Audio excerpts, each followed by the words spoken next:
Rice ഉണ്ടാക്കുന്ന ഇനി നോക്കാം. അപ്പൊ നമുക്ക് നോക്കാം ഇതിലേക്കായിട്ട് സാധനങ്ങൾ എന്തൊക്കെയാണ്. അതിന് വേണ്ടിയിട്ട് ഞാനിവിടെ 2 കപ്പ് ബസ്മതി റൈസ് എടുത്തിട്ടുണ്ട്. ഈ റൈസ് ഞാനിവിടെ ഓൾറെഡി കുക്ക് ചെയ്തെടുത്തിട്ടുണ്ട്. ഈ റൈസ് നമ്മൾ വേവിച്ചെടുക്കുന്നത് എങ്ങനെയാണെന്ന് വെച്ചിട്ടുണ്ടെങ്കിൽ കുറച്ച് വെള്ളം കൂടുതൽ വെച്ചിട്ട് വെള്ളം നന്നായിട്ട് തിളപ്പിക്കാം. വെള്ളം നന്നായിട്ട് തിളച്ച് കഴിയുമ്പോൾ ആ വെള്ളത്തിലേക്ക് ആവശ്യത്തിന് ഉപ്പും ഈ റൈസും കൂടിയും ചേർക്കാം. എന്നിട്ട് റൈസ് ഒരു 3/4 ഭാഗം വേവിക്കാം. റൈസ് ഒരു 3/4 ഭാഗം വെന്ത് കഴിയുമ്പോൾ ഈ റൈസിൽ നിന്ന് നമ്മൾ വെള്ളം ഊറ്റി കളയണം. എന്നിട്ട് റൈസ് നമ്മളൊരു പരന്ന പാത്രത്തിൽ ഇട്ടിട്ട് ഈ റൈസ് നമ്മൾ നന്നായിട്ട് തണുപ്പിച്ചെടുക്കണം. അങ്ങനെ നമ്മൾ തണുപ്പിച്ചെടുത്തിട്ടുണ്ടെങ്കിൽ നമ്മുടെ റൈസ് ഒട്ടും ഒട്ടിപ്പിടിക്കില്ല. അങ്ങനെ റൈസ് നന്നായിട്ട് വേവിച്ചിട്ട് നന്നായിട്ട് തണുപ്പിച്ചെടുത്തിട്ടുണ്ട്. ഈ റൈസ് വേണമെന്നുണ്ടെങ്കിൽ നമുക്ക് തലേ ദിവസം കുക്ക് ചെയ്തിട്ട് ഫ്രിഡ്ജിലും വെക്കാം. പിന്നെ നമുക്ക് ഇതിലേക്ക് വേണ്ടത് ബീഫാണ്. അതിന് വേണ്ടിയിട്ട് ഞാനിവിടെ 300 ഗ്രാം ബീഫ് എടുത്തിട്ടുണ്ട്. ഈ ബീഫ് നമ്മൾ നല്ല കനം കുറച്ചിട്ട് കുറച്ച് ചെറിയ പീസായിട്ട് കട്ട് ചെയ്തെടുക്കണം. ഈ ബീഫിലേക്ക് മിക്സ് ചെയ്യാൻ വേണ്ടിയിട്ട് ഞാനിവിടെ കോൺഫ്ലവർ എടുത്തിട്ടുണ്ട്. കോൺഫ്ലവറിന് കറക്റ്റ് ആയിട്ടൊരു മെഷർമെന്റ് ഇല്ല. നമ്മുടെ ബീഫിന് ചെറുതായിട്ടൊരു കോട്ടിങ് കിട്ടണം. അപ്പൊ അതനുസരിച്ചിട്ട് കോൺഫ്ലവർ ചേർക്കാം. പിന്നെ വേണ്ടത് സോയാ സോസാണ്. അതിന് വേണ്ടിയിട്ട് ഞാനിവിടെ 1.5 ടേബിൾ സ്പൂൺ സോയാ സോസ് എടുത്തിട്ടുണ്ട്. 1 ടേബിൾ സ്പൂൺ കുരുമുളകിന്റെ പൊടി എടുത്തിട്ടുണ്ട്. ഈ കുരുമുളകിന്റെ പൊടിയിൽ നിന്ന് പകുതി മാത്രം ചേർത്താൽ മതി. ബാക്കിയുള്ളത് നമുക്ക് ഫ്രൈഡ് റൈസ് ഉണ്ടാക്കുമ്പോൾ ചേർക്കാം. അപ്പൊ ഈ ബീഫിലേക്ക് നമ്മൾ സോയാ സോസും കുരുമുളകിന്റെ പൊടിയും കോൺഫ്ലവറും പിന്നെ ആവശ്യത്തിന് ഉപ്പും കൂടിയും ചേർത്ത് കഴിഞ്ഞിട്ട് ബീഫ് നന്നായിട്ട് മിക്സ് ചെയ്തിട്ട് ബീഫ് നമ്മൾ പതുക്കെ ഒന്ന് വറുത്തെടുക്കണം. അത് കഴിഞ്ഞിട്ടാണ് നമ്മൾ ഫ്രൈഡ് റൈസ് ഉണ്ടാക്കുന്നത്. ഫ്രൈഡ് റൈസ് ഉണ്ടാക്കാൻ വേണ്ടിയിട്ട് ഞാനിവിടെ 2 table spoon ginger garlic paste എടുത്തിട്ടുണ്ട്. ഇതിലേക്ക് ഞാനൊരു വലിയ കഷ്ണം ഇഞ്ചിയും 10 വലിയ വെളുത്തുള്ളിയും കൂടിയിട്ട് വെള്ളം ചേർക്കാണ്ട് അരച്ചെടുത്തിട്ടുണ്ട്. പിന്നെ വേണ്ടത് ലെമൺ ജ്യൂസ് ആണ്. അതിന് വേണ്ടിയിട്ട് ഞാനിവിടെ 2 ടേബിൾ സ്പൂൺ ലെമൺ ജ്യൂസ് എടുത്തിട്ടുണ്ട്. ഈ ലെമൺ ജ്യൂസ് നമ്മുടെ ടേസ്റ്റിനനുസരിച്ച് നമുക്ക് ചേർക്കാം. ആദ്യം നമുക്ക് കുറച്ച് ചേർക്കാം. അതുകഴിഞ്ഞിട്ട് പിന്നെ ടേസ്റ്റ് നോക്കിയിട്ട് പിന്നെ വേണമെന്നുണ്ടെങ്കിൽ ചേർക്കാം. പിന്നെ ഞാനിവിടെ വെജിറ്റബിൾസ് ആയിട്ട് എടുത്തേക്കുന്നത് ഫ്രോസൺ ഗ്രീൻ പീസ് എടുത്തിട്ടുണ്ട്. പിന്നെ ബീൻസ് എടുത്തിട്ടുണ്ട്. പിന്നെ ക്യാരറ്റ് എടുത്തിട്ടുണ്ട്. പിന്നെ ഞാനിവിടെ റെഡ് ക്യാപ്സിക്കം എടുത്തിട്ടുണ്ട്. അത് ക്യാപ്സിക്കം ഏത് കളറായിരുന്നാലും കുഴപ്പമില്ല. അതെല്ലാം നമ്മുടെ ടേസ്റ്റിനനുസരിച്ച് എടുക്കുക. വെജിറ്റബിൾസ് എല്ലാം കുറേശ്ശെ എടുത്താൽ മതി. ഞാനിവിടെ ക്യാരറ്റ് വളരെ കുറച്ച് എടുത്തിട്ടുള്ളൂ. ഇതിലേക്ക് ചേർക്കാൻ വേണ്ടിയിട്ട് ഞാനിവിടെ ചില്ലി സോസ് എടുത്തിട്ടുണ്ട്, സോയാ സോസ് എടുത്തിട്ടുണ്ട്. ഞാനിവിടെ ഹോട്ട് ആയിട്ടുള്ള ചില്ലി സോസാണ് എടുത്തേക്കുന്നത്. ഇത് ഞാനിവിടെ 3 ടേബിൾ സ്പൂൺ എടുത്തിട്ടുണ്ട്. പിന്നെ ഞാനിവിടെ ഒരു 4 ടേബിൾ സ്പൂൺ സോയാ സോസ് എടുത്തിട്ടുണ്ട്. അപ്പൊ നമുക്ക് ഏറ്റവും ആദ്യം ബീഫിലേക്ക് ഇതെല്ലാം കൂടിയിട്ട് നന്നായിട്ടൊന്ന് മിക്സ് ചെയ്യാം. നമുക്ക് ബീഫിലേക്ക് ആവശ്യത്തിന് ഉപ്പും പിന്നെ കോൺഫ്ലവറും കുരുമുളകിന്റെ പൊടിയും സോയാ സോസും കൂടി ചേർത്തിട്ട് നമുക്കിതൊന്ന് മിക്സ് ചെയ്തെടുക്കാം. ഇതിന് വേണ്ടിയിട്ട് ഇതിലേക്ക് നമുക്ക് ആവശ്യത്തിന് ഉപ്പ് ചേർക്കാം. കുറച്ച് ഉപ്പ് ചേർത്താൽ മതി. കാരണം എന്താ വെച്ചിട്ടുണ്ടെങ്കിൽ സോയാ സോസിൽ ചെറുതായിട്ട് ഉപ്പുണ്ടാവും. ഇതിലേക്ക് നമുക്ക് കുരുമുളകിന്റെ പൊടി ചേർക്കാം. ഞാനിവിടെ 1/2 ടേബിൾ സ്പൂൺ കുരുമുളകിന്റെ പൊടിയാണ് ചേർത്തേക്കുന്നത്. ഇതിലേക്ക് നമുക്ക് 1.5 ടേബിൾ സ്പൂൺ സോയാ സോസ് ചേർക്കാം. ഇതിലേക്ക് നമുക്ക് കോൺഫ്ലവർ ചേർക്കാം.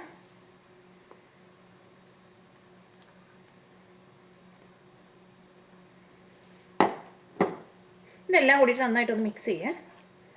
മിക്സ് ചെയ്ത് കഴിഞ്ഞിട്ട് പിന്നെ വേണമെന്നുണ്ടെങ്കിൽ രണ്ടാമത് നമുക്ക് കോൺഫ്ലവർ ചേർക്കാം. ഇപ്പോൾ ബീഫിന് ചെറുതായിട്ടൊരു കോട്ടിങ് കിട്ടിയിട്ടുണ്ട്. ഇതേപോലെ ചെറുതായിട്ടൊരു കോട്ടിങ് മതി. നല്ല തിക്കായിട്ടുള്ള കോട്ടിങ് ആവശ്യമില്ല. ഇനി നമുക്ക് വറുത്തെടുക്കാം. നമുക്ക് ബീഫ് നമുക്ക് ഫ്രൈ ചെയ്തെടുക്കാൻ വേണ്ടിയിട്ട് കുറച്ച് നല്ല കട്ടിയുള്ളൊരു പാൻ വെച്ചിട്ട് ചൂടാക്കാം. ഇതിലേക്ക് നമുക്ക് ആവശ്യത്തിന് ഓയിൽ ഒഴിക്കാം. ഫ്രൈഡ് റൈസ് ഉണ്ടാക്കുമ്പോൾ വെളിച്ചെണ്ണയിൽ ഉണ്ടാക്കണ്ട, വെജിറ്റബിൾ ഓയിലിൽ ഉണ്ടാക്കാം. എന്നോട് കഴിഞ്ഞ ദിവസം ഒരാൾ ചോദിച്ചിട്ടുണ്ടായിരുന്നു ഈ പാൻ എവിടെ നിന്ന് വാങ്ങിച്ചതെന്ന്. ഇത് കാസ്റ്റ് ചെയ്യേണ്ട പാനാണ്. ഇത് ഞാൻ ആമസോണിൽ നിന്ന് വാങ്ങിച്ചത്.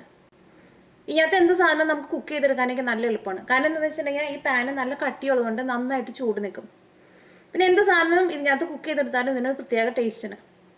നമ്മൾ കഴുകി കഴിഞ്ഞിട്ടുണ്ടെങ്കിൽ ഇതിനകത്ത് നിന്ന് വെള്ളം നന്നായിട്ട് തുടച്ച് കളഞ്ഞിട്ട് വെക്കണം. അല്ലെങ്കിൽ ഇതിനകത്ത് ചെറുതായിട്ട് തുരുമ്പ് പിടിക്കും. അത് നന്നായിട്ട് വെള്ളം തുടച്ച് കളഞ്ഞിട്ട് കുറച്ച് എണ്ണ നന്നായിട്ട് തടവി വെക്കണം എപ്പോഴും.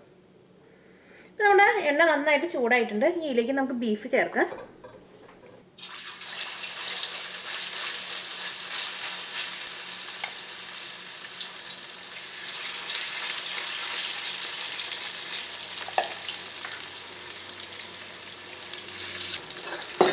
ഇനി നമുക്കൊരു മീഡിയം ഫ്ലെയിമിലിടാം.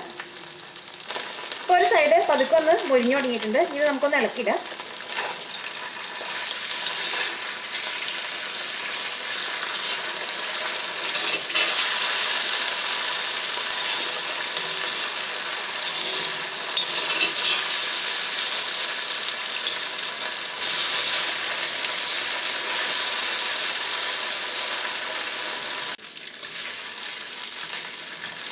ബീഫ് നമ്മൾ വറുത്തെടുക്കുന്ന സമയത്ത് എപ്പോഴും നമ്മൾ ഇളക്കി കൊടുക്കേണ്ട ആവശ്യമില്ല.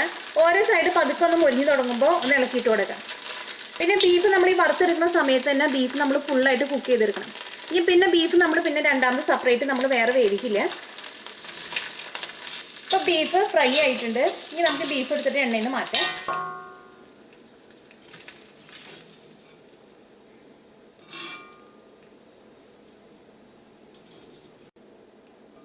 നമുക്കിത് മാറ്റി വയ്ക്കാം. പാനിൽ തന്നെ നമുക്ക് ഫ്രൈഡ് റൈസ് ഉണ്ടാക്കാം. ഇതിന് വേണ്ടിയിട്ട് ഇതിലേക്ക് നമുക്ക് കുറച്ചും കൂടി എണ്ണ ഒഴിക്കാം. ഈ ചൂടായ എണ്ണയിലേക്ക് നമുക്ക് ജിഞ്ചർ ഗാർലിക് പേസ്റ്റ് ചേർക്കാം.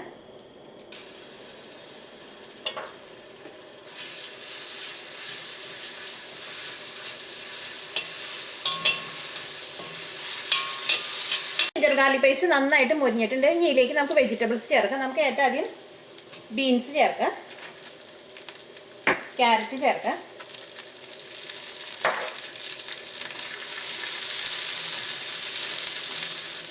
ഈ തീ നന്നായിട്ട് കൂട്ടി വെച്ചിട്ട് ഇത് തുറന്ന് വെച്ചിട്ട് തന്നെ ഈ വെജിറ്റബിൾസ് നമുക്കൊന്ന് വേവിച്ചെടുക്കാം. തീ നന്നായിട്ട് കൂട്ടി വയ്ക്കുന്നത് എന്തിനാണെന്ന് വെച്ചിട്ടുണ്ടെങ്കിൽ ഈ വെജിറ്റബിൾസ് പതുക്കൊന്ന് മൊരിയേം വേണം, പിന്നെ വെജിറ്റബിൾസിൻ്റെ കളർ മാറുകയും ചെയ്യരുത്. അതിന് വേണ്ടിയിട്ടാണ് തീ നമ്മൾ നന്നായിട്ട് കൂട്ടി വയ്ക്കുന്നത്. ഇപ്പോൾ വെജിറ്റബിൾസ് ഒരു പകുതി വേവായിട്ടുണ്ട്. ഇനി ഇതിലേക്ക് നമുക്ക് ഫ്രോസൺ ഗ്രീൻ പീസ് ചേർക്കാം. ഗ്രീൻ പീസ് ഓൾറെഡി കുക്കായേക്കുന്നതാണ്, അതുകൊണ്ടാണ് നമ്മൾ ഏറ്റവും അവസാനം ചേർത്തത്.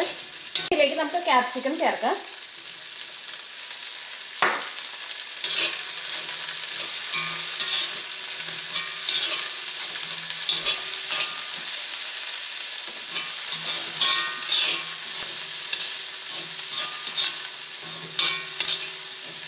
ഈ വെജിറ്റബിൾസിലേക്ക് ആവശ്യത്തിന് നമുക്ക് ഉപ്പ് ചേർക്കാം. ഉപ്പൊക്കെ ചേർക്കുമ്പോൾ വളരെ കുറച്ച് ചേർത്താൽ മതി. ഇതിലേക്ക് നമ്മൾ ആ സോയാ സോസ് ചേർക്കുമ്പോൾ ആ സോയാ സോസിൻ്റെ ചെറുതായിട്ട് ഉപ്പ് രസം ഉണ്ടാവും. പിന്നെ നമ്മൾ റൈസ് നമ്മൾ ഉപ്പിട്ടാണ് വേവിച്ച് വെച്ചേക്കുന്നത്. ഇപ്പോൾ വെജിറ്റബിൾസൊക്കെ നന്നായിട്ട് വെന്തിട്ടുണ്ട്. ഇതിലേക്ക് നമുക്ക് നമ്മൾ വറുത്ത് വെച്ചേക്കുന്ന ബീഫ് ചേർക്കാം.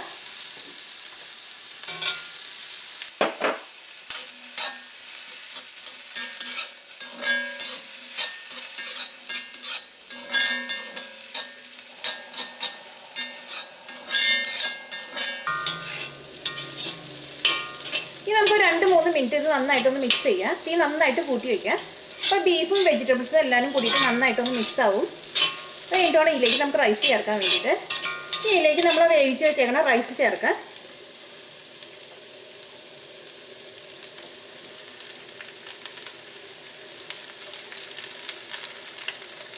ഇതിലേക്ക് നമുക്ക് സോയാ സോസ് ചേർക്കാം, ചില്ലി സോസ് ചേർക്കാം. ഞാനിവിടെ 4 ടേബിൾ സ്പൂൺ സോയാ സോസും 3 ടേബിൾ സ്പൂൺ ചില്ലി സോസും ചേർത്തേക്കുന്നത്. നമ്മൾ എടുത്ത് വെച്ചാൽ ലെമൺ ജ്യൂസിൽ നമുക്ക് 1 ടേബിൾ സ്പൂൺ ലെമൺ ജ്യൂസ് ചേർക്കാം. ഇതെല്ലാം കൂടിയിട്ട് നന്നായിട്ടൊന്ന് മിക്സ് ചെയ്തിട്ട് പിന്നെ ആവശ്യമുണ്ടെങ്കിൽ രണ്ടാമതും ചേർക്കാം.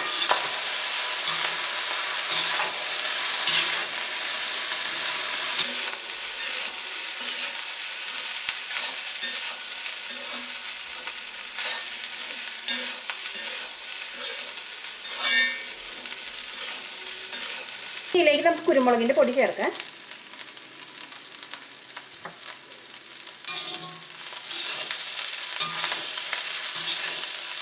ബാക്കിയുള്ള ലെമൺ ജ്യൂസ് ഞാൻ ചേർക്കണില്ല. ഇതൊരു 5 മിനിറ്റെങ്കിലും നമ്മൾ തീ നന്നായിട്ട് കൂട്ടിയിട്ടിട്ട് ഇതേപോലെ നന്നായിട്ടൊന്ന് ഇളക്കി കൊടുക്കണം. എന്നാൽ മാത്രമേ ആ റൈസൊക്കെ നമുക്ക് നന്നായിട്ടൊന്ന് ചൂടായി ഇതെല്ലാം കൂടിയിട്ട് നന്നായിട്ട് മിക്സായി കിട്ടുള്ളൂ. അപ്പോൾ റൈസ് നന്നായിട്ട് ചൂടായിട്ടുണ്ടെങ്കിൽ നമുക്ക് തീ ഓഫ് ചെയ്യാം. അപ്പോൾ നമ്മുടെ ബീഫ് ഫ്രൈഡ് റൈസ് റെഡി ആയിട്ടുണ്ട്.